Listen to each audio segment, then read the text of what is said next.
affordable prices.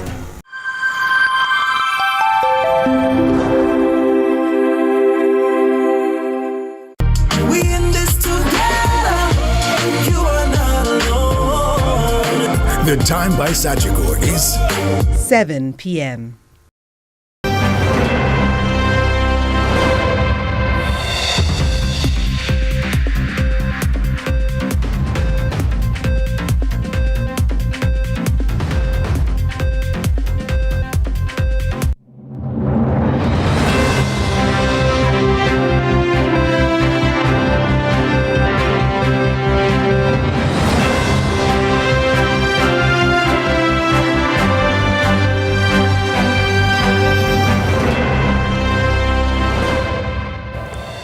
Tonight in CVM News at 7, senior GOJ employees arrested following narcotic seizure at airport.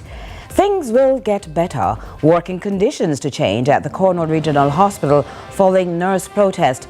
Government launches shelter recovery program.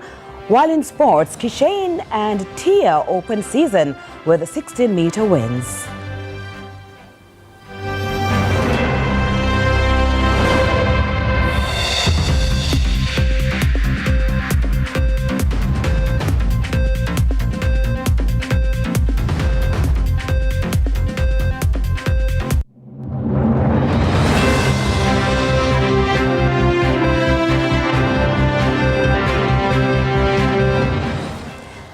Hello from Kingston, Jamaica. This is CVM News at 7 for Saturday, January 17, 2026. Thanks so much for joining us. I am Carolyn Brown. Detectives assigned to the Firearms and Narcotics Investigation Division, the FNID, have arrested 2 senior government employees following the seizure of over $5 million Jamaican dollars worth of cocaine during an operation at the Sangster International Airport in St. James midday Friday, January 16. Now, both individuals whose identity is being withheld pending further investigations were intercepted by port security and personnel of the FNID at a security checkpoint while they were attempting to board a flight destined for New York.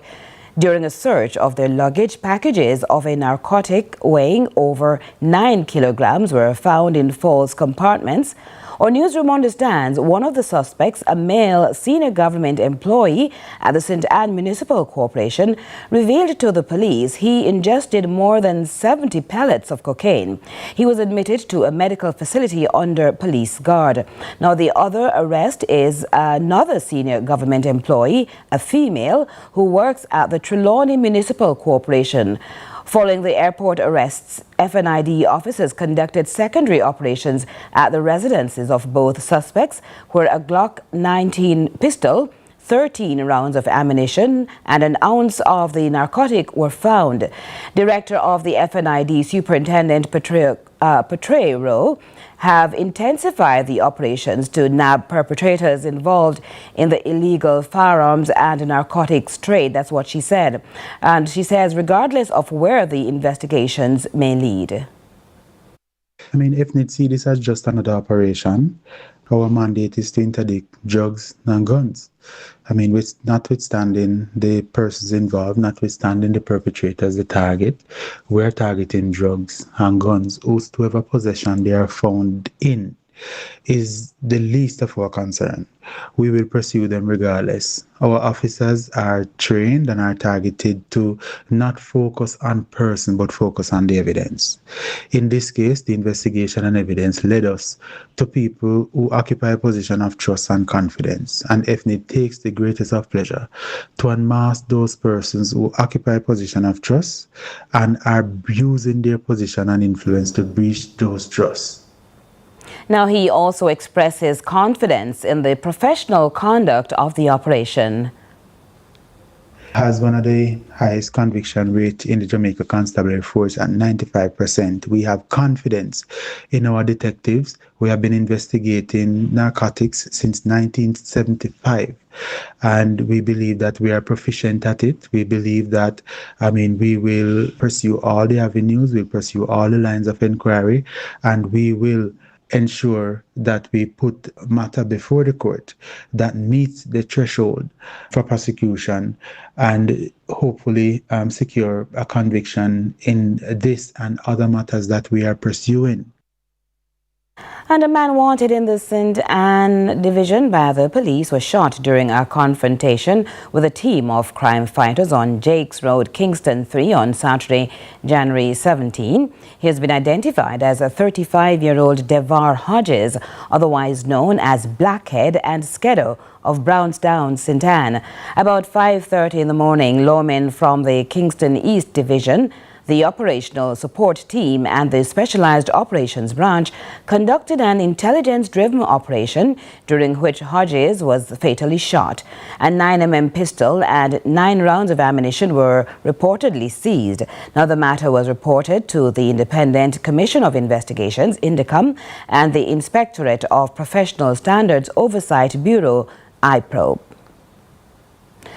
Still on police matters, 25-year-old Brittany Hall, otherwise called Shadona of Hurlock District in Montego Bay, St. James, has been charged with murder following the death of her spouse in Coralville Gardens, Kingston 20 on Thursday, October 30, 2025.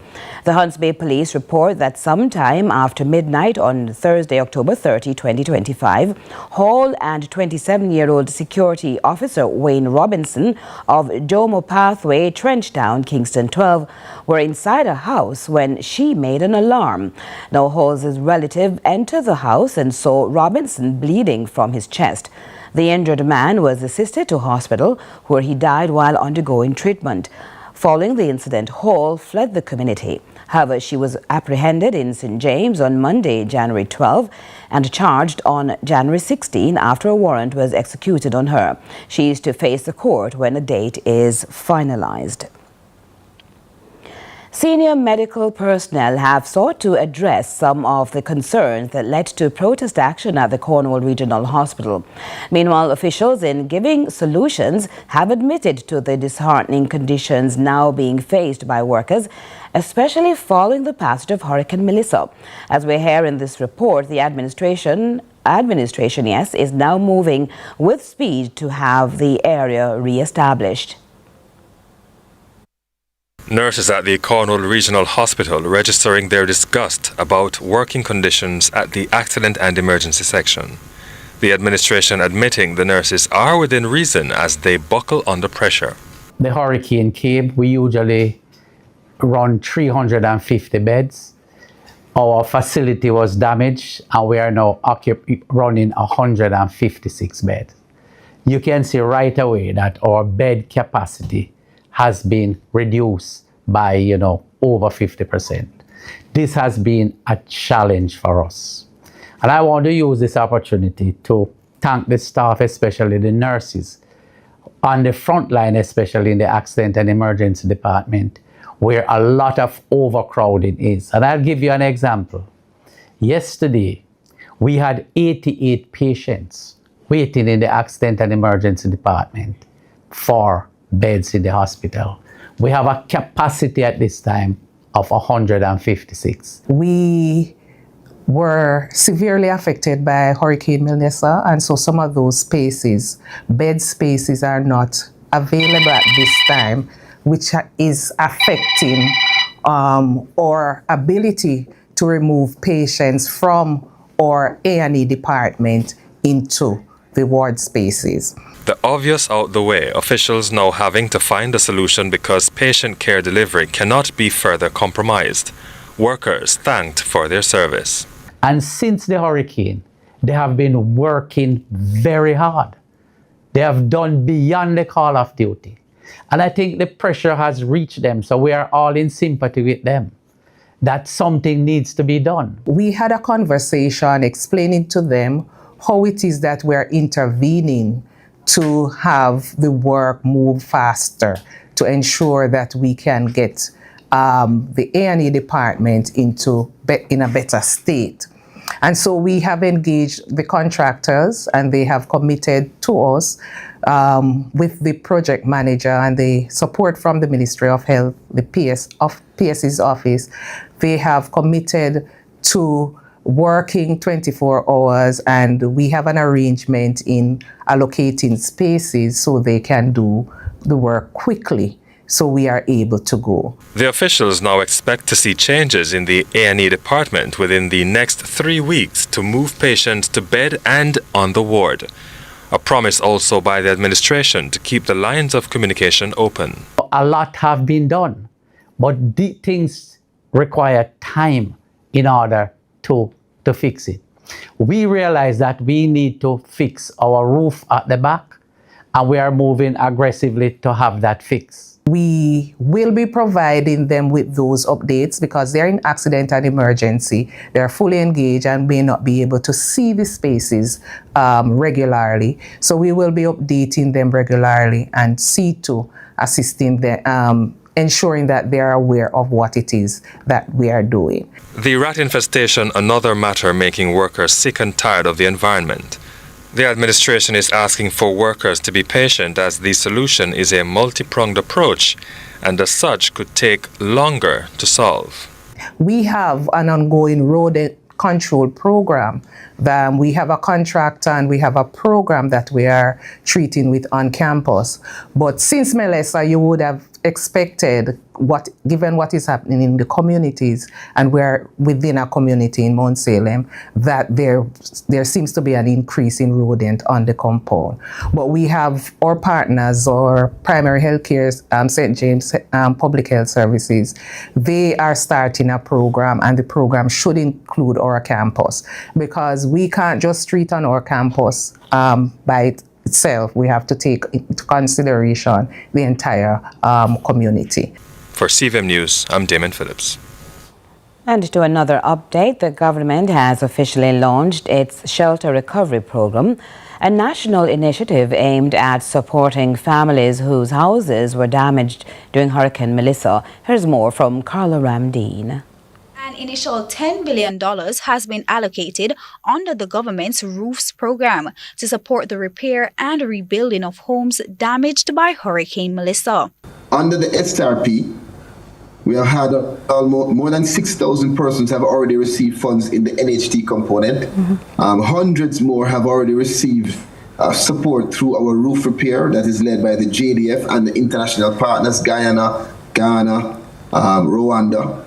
And under the roofs, which is the $10 billion, the cash grants going out, we are working as hard as possible to make sure that we can get that out or start the disbursement by the end of January. Minister of Labour and Social Security, Pernell Charles Jr., explains that all houses will be assessed and verified before beneficiaries are approved, with priority given to the most severely affected and vulnerable households. The geospatial unit in Jamaica is helping the ministry to overlay all of the information, meaning we have the beneficiary list, and then we have whatever the vulnerability is. So for instance, if you want elderly who are persons with disabilities, you can ask for that, and it pulls out of the list persons who fit that criteria.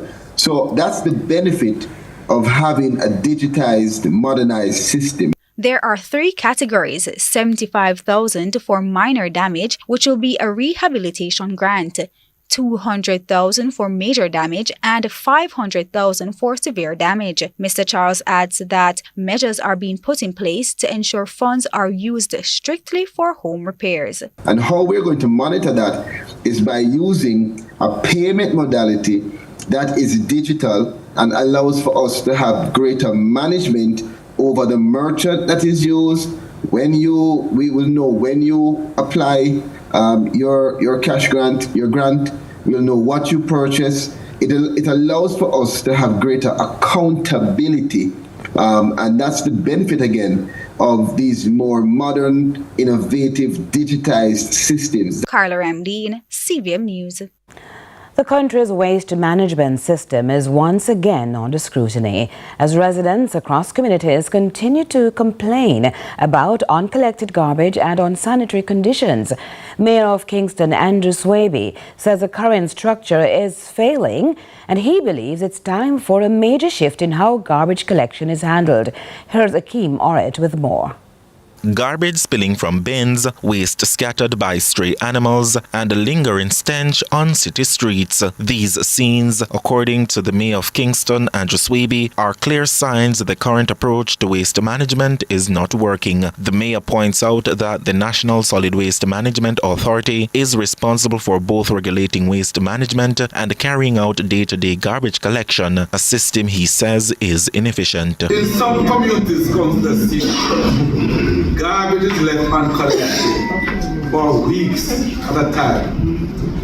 I've said it repeatedly that this situation is not only a major inconvenience, but also a serious public health risk. Mayor Swaby says too much time and energy are being spent trying to get trucks on the road, leaving little focus on policy, standards and long-term planning. He references the NSWMA's Act of 2001, which he says clearly outlines the authority's role as a regulator. According to the Mayor, the Act assigns the NSWMA responsibility for developing standards, guidelines and codes of practice for waste management. Responsibilities, he believes, have taken a back seat. The National Solid Waste Management Authority should return to the proper role as regulator, while the responsibility for the day-to-day garbage collection is decentralized and placed with the local authority. Local authority would then be empowered to contract private operators to deliver the service efficiently and reliably. This model allows each part of the system to focus on what it does best and ultimately to deliver the better outcome for the public. Mayor Swaby also notes that local authorities are often blamed for garbage pile-ups, even though they have no control over trucks, collection schedules, or available resources. This situation is further compounded by the fact that the cost of garbage collection appears on the books of the Kingston and St. Andrew Municipal Corporation. We bear the financial burden, but we have no authority over how the service is delivered. Funds move directly from the Ministry of Local Government to the National Solid Waste Management Authority, yet the bill is carried by the local authority.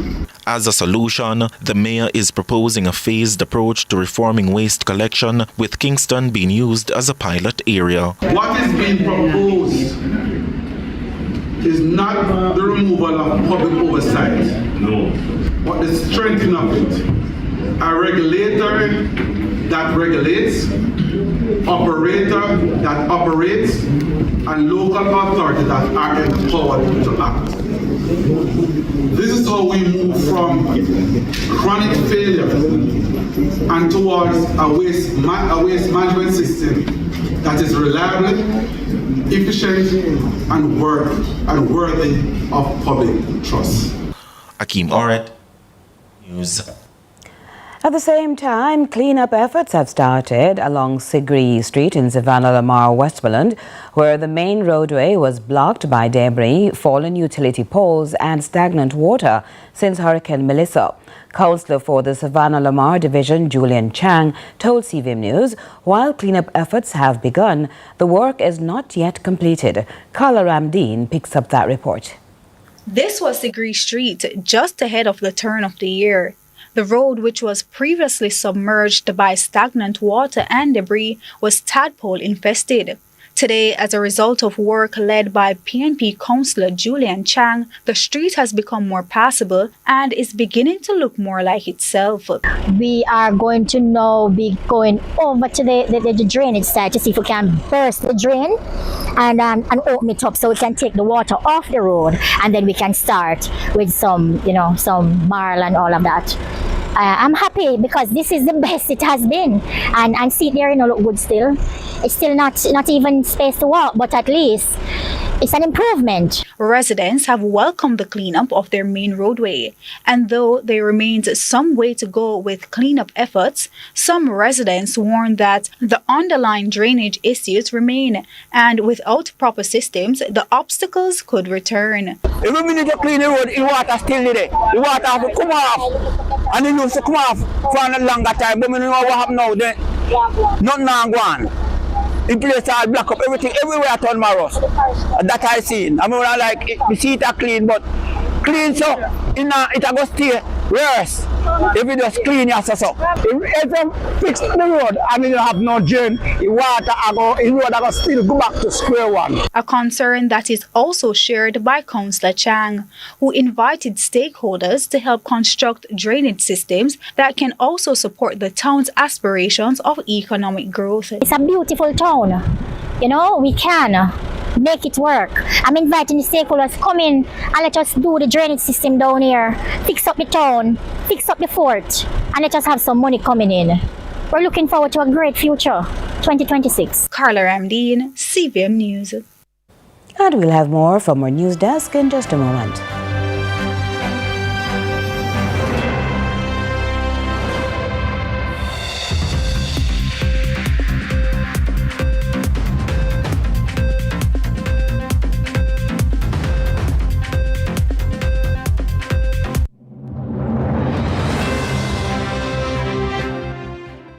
Into the issues. We'll take you beneath the surface. Greetings and salutations. My name is Orville Higgins and it's another edition of Fan Central. Talking to the people at the heart of the top sporting stories. Hear from your favorite sportsmen and women and the administrators who work tirelessly to make it all happen. It's live sports talk. I've written an entire article. Yes. Looking at all the major issues every Tuesday at 9 p.m. It's Fan Central.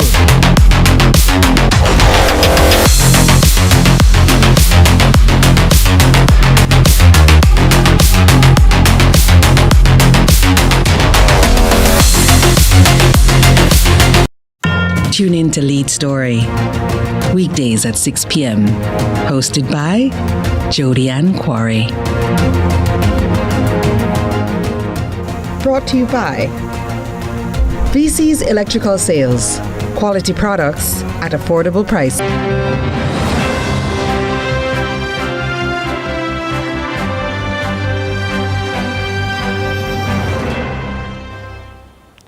Thanks so much for staying with us. And as we welcome you back, it's time now for our regional and international news. We begin with news in the region. Amid growing public concern over global instability and a new U.S. deportation agreement, St. Lucia's top police official is assuring the nation there is no cause for immediate concern about a refugee crisis, even as regional security networks remain on alert. We hear from DBS Television. According to Commissioner of Police Vanguard, however, there is no cause for immediate concern. Commissioner Gard indicated that refugee movements, particularly from parts of Latin and South America, are not new to the Caribbean. He says while thousands have migrated across the region over recent years, St. Lucia has so far experienced only minor alerts and no significant influx that would signal a developing crisis. The issue of refugees is not a new issue, especially from some of the Latin American and South American countries. The region have registered the movement of thousands of people, for example, away from Venezuela. And these are figures that are cited from some of the regional papers.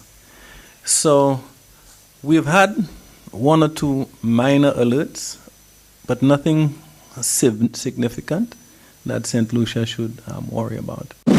And in international news, CIA Director John Ratcliffe held talks with Venezuela's interim President Delcy Rodriguez in Caracas on Thursday. It was the first visit by a top U.S. official since American forces captured and detained President Nicolas Maduro earlier this month. We turn to Al Jazeera. U.S. officials said Ratcliffe's visit was aimed at building trust with the interim government and making it clear that Venezuela could no longer be a safe haven for America's adversaries. But judging by her statements to the country's National Assembly, trust is not something Rodriguez is feeling. And you should know, it's not just that the interim president is afraid because she's threatened. No, no, no. Venezuela is threatened. All of Venezuela is threatened.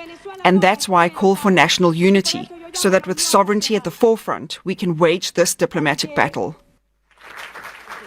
Meanwhile, in Washington, D.C., the leader of the opposition continued her efforts to position herself as the next Venezuelan president. Of course, the result of this hard process will be a society based on these values, a society that is profoundly pro-America. And I want to insist on this. Delcy Rodriguez, yes, she's a communist. She's the main ally and representation of the Russian regime, the Chinese and the Iranians. But that's not the Venezuelan people. And that's it for regional and international news.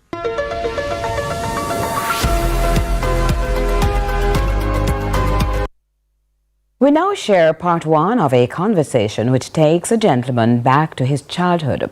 Now, just last week on January 10, 2026, this individual was awarded the Curriculum Associates Inspire Award in the USA. Quite an achievement he never thought was even possible based on his early school days here in Jamaica. It's time for Inspire Jamaica. Reach out and touch somebody's hand.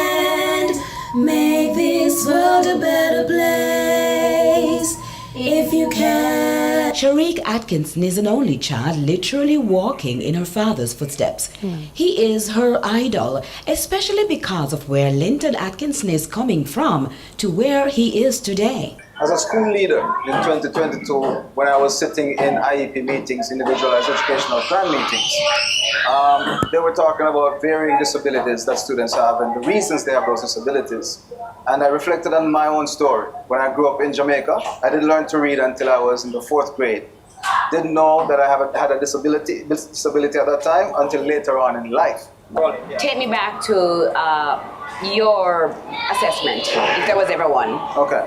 So, not necessarily an official assessment, but as a child, I knew I had some uniqueness about me. You're gone back over. Someone said, you need to look into this because, you know, there might be an assessment that will help you get some answers. And so I did a short form of an assessment, and I do have some traits of autism, right? Somewhere on the spectrum there. But it is yet to be determined, so I probably need to do a bigger test or a more official test. But I knew when I was growing up, it was not because I wasn't smart that I wasn't able to read before I got to 4th grade. It's just a matter of, okay, tapping into how I would learn, which is what my 4th grade teacher did, Miss Steer, at Barracks Road Primary School in Montego Bay. And she taught me during her lunchtime, using different styles of teaching, to read. So instinctively, she picked up something, but she was unable to follow through because of what you think may have I believe she was a little bit ahead of her time in terms of picking up on the fact that there are students who aren't just dunce. There are students who aren't just misbehaving because they want to misbehave. There are students who really want to learn, but the teaching style that you're actually helping them with in a classroom may not necessarily be the best for them. So she varied the teaching style for me. And she actually took me separately during her lunchtime and used different modalities to teach me how to read. Kudos to her, but as you mentioned, dunce, and you know, the Jamaican setting when people are easily teased, and worst of all, if nobody knows. Were you ever stigmatized? Did you ever feel different or were made to feel different by other students, other adults? And how did you react to that? Oh yes, when I was growing up, I had so many names. I was called Dunce.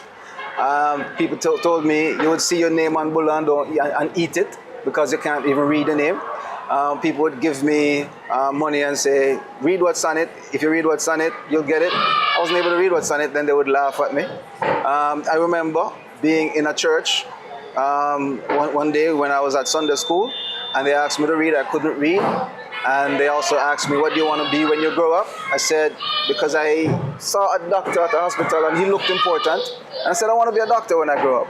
And my Sunday school teacher at the time said, you can't even spell your name. You can't even read. How are you going to be a doctor? So I had some embarrassing moments growing up. But today I am a doctor of education. So I became a doctor by God's mercy. How did that affect your parents, you think? How did they react to that, or even to you? You know, I didn't grow up with